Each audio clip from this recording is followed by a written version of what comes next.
Xabaringiz bor, shu kunlarda Rossiya va Ukraina o'rtasidagi mojaroni uzil-kesil hal qilish bo'yicha muzokaralar davom etmoqda. Asosiy vositachi AQShning yangi prezidenti Donald Tramp bo'lib turibdi. Uning ta'kidlashicha, AQSh Rossiya ustidan ta'sir kuchiga ega, biroq u Rossiya bilan Ukraina bo'yicha muzokaralar ijobiy siljishi tufayli bu haqida gapirishni istamaydi. Shuningdek, u Rossiyaning Ukrainada o't ochishni to'xtatish bo'yicha kelishuvi mojaroning to'liq tugatilishiga olib keladi deb hisoblamoqda.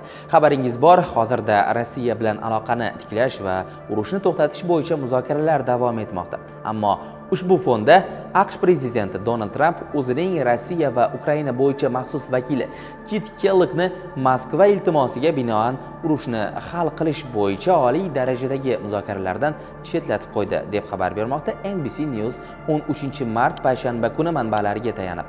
Jurnalistlarga ko'ra, Rossiya prezidenti Vladimir Putin uni juda Ukrainparast deb hisoblagan.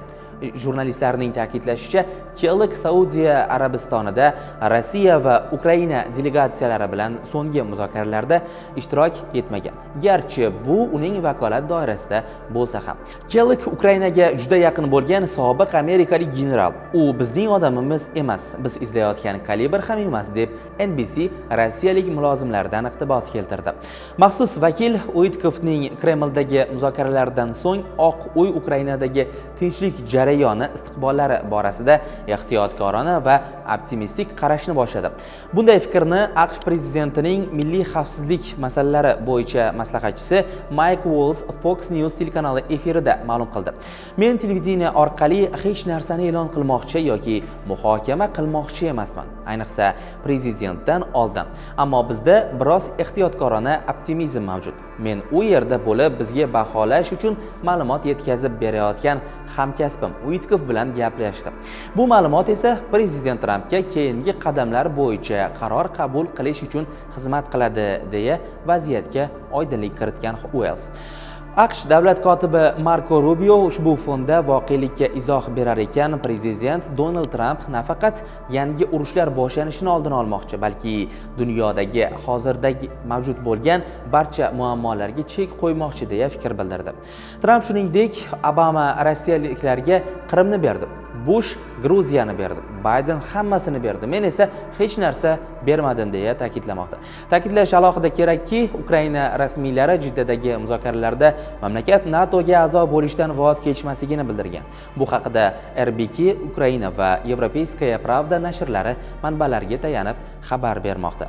Bundan tashqari, Kiyev boshqa xalqaro tashkilotlarga, jumladan Yevropa ittifoqiga a'zo bo'lishdan ham voz kechish niyatida emas. Ukraina vakillari shuningdek, Rossiya tomonidan talab qilinganidek armiya sonini cheklashni ham qizil chiziq sifatida belgilashmoqda. RBK Ukraina suhbatdoshining so'zlariga ko'ra, Ukraina vakillari Jiddadagi muzokaralarga 3 ta asosiy shart bilan tashrif buyurgan: havoda sulh, dengizda sulh va ukrainalik harbiy asirlar hamda bolalarni ozod qilish.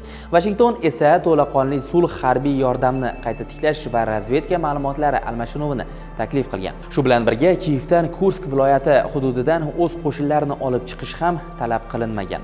Qo'shma Shtatlar tinchlik muzokaralari kontekstida Moskvaga bosim o'tkazish vositasi sifatida xorijiy kompaniyalarga Rossiya energiya resurslari uchun sanksiyalangan banklar orqali to'lovlarni amalga oshirishni taqiqlamoqda. Deyarli 3 yildan beri davom etayotgan Rossiya va Ukraina o'rtasidagi urush har ikki mamlakatga, nafaqat har ikki mamlakat, balki butun Yevropa, butun AQSh va shu bilan birga butun dunyoga kattagina iqtisodiy disbalans holatini olib keldi. O'ylaymizki, bu yil urush o'z nihoyasiga yetadi. Qanday shartlar yoki qanday talablar asosida bilmadik, lekin urushning oxiri yaqinga o'xshaydi. Sizningcha bu urush yakunlarida kim g'alaba qozonadi yoki Ukraina o'z hududlarini saqlab qola oladimi? Rossiya shartlariga rozi bo'ladimi? Fikrlaringizni izohlarda yozib qoldiring.